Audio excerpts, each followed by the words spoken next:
이번 주 주간 시황을 말씀드리겠습니다. 지난 주간 11월 22일부터 26일 주간을 분석을 해보고 다음 주간 11월 29일부터 12월 3일까지 주간에 대한 전망을 해보도록 하겠습니다.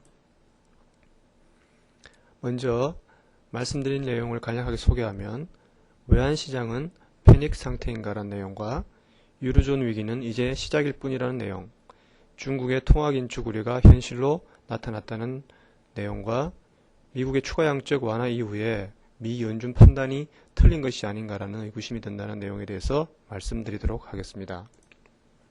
먼저 북한이 남한에 포격을 가했습니다. 또한 아일랜드 은행 시스템은 붕괴 우려가 다른 국가로 번지지 않을까라는 근심이 있으며 중국은 추가 통화 긴축을 추진하고 있고 미 연준은 미국 경기 회복을 위해 추가 양적 완화를 시도하고 있습니다.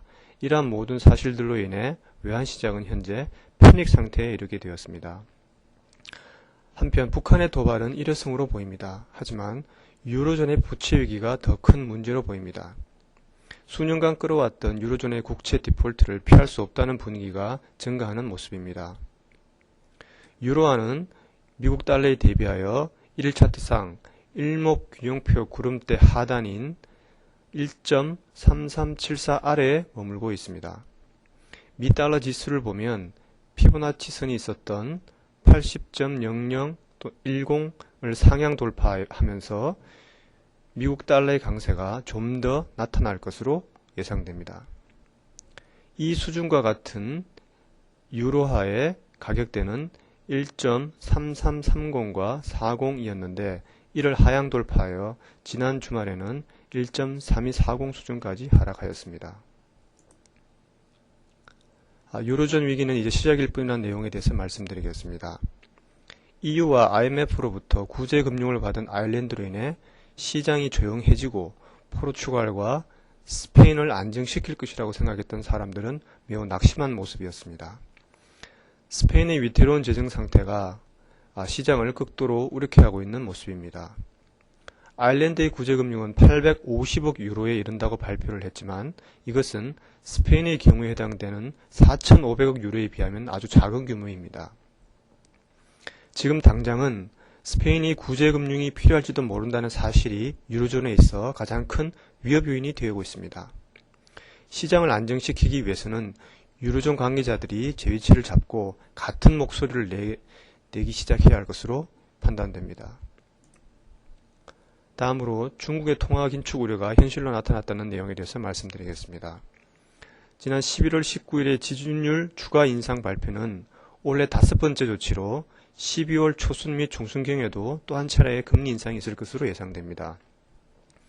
중국의 통화 긴축이 세계 주식시장과 원자재 시장을 강타하였으며 원자재 수출국 통화도 직격탄을 맞았습니다. 먼저 호주 달러는 11월 초에 1.0180 수준을 테스트하는 강세를 보였습니다. 현재는 55일 이동평균선이 위치한 0.9750선을 하회하는 모습입니다.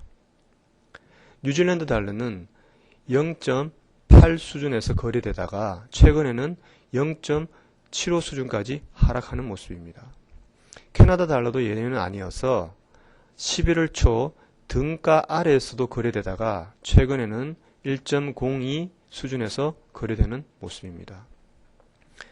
이렇게 원자재 수출국 통화들에 대해서는 원자재 수출국 통화가 강세를 나타낼 경우 매도 기회를 포착하는 전략으로 나가는 것이 좋을 것으로 보입니다. 다음으로 추가 양적 완화 이후에 미 연준의 판단이 틀렸나 하는 내용에 대해서 말씀드리겠습니다.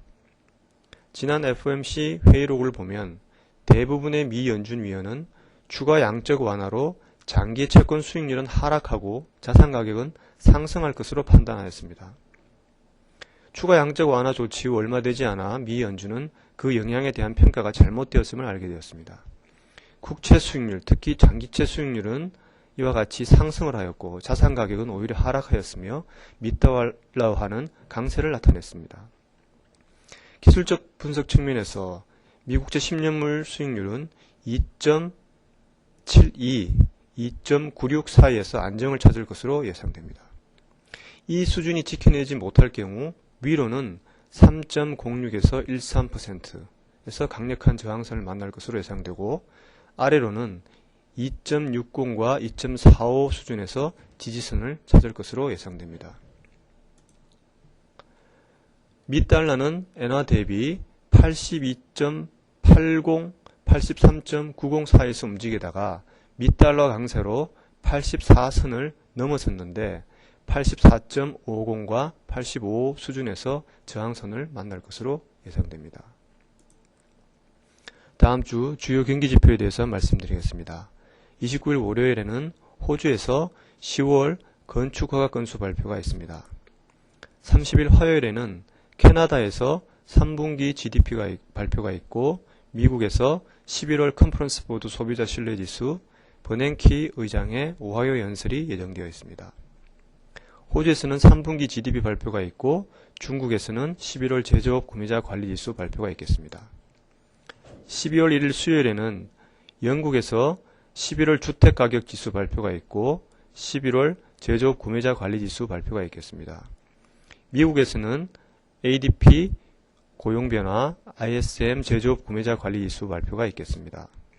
호주에서는 10월 소매 판매, 10월 무역수지 발표가 있겠습니다. 2일 목요일에는 유로 지역에서 중앙은행 금리 결정이 있으며 미국에서 주간 실업수당 청구 건수 10월 기존주택 판매 발표가 있겠습니다. 3일 금요일에는 영국에서 11월 서비스 구매자 관리지수 발표가 있고 캐나다 및 미국에서 11월 고용보고서 발표가 있겠습니다. 더불어 미국에서는 11월 ISM 비제조업 구매자 관리지수 발표가 있겠습니다. 이상 이번 주 주간 시황을 마치도록 하겠습니다. 감사합니다.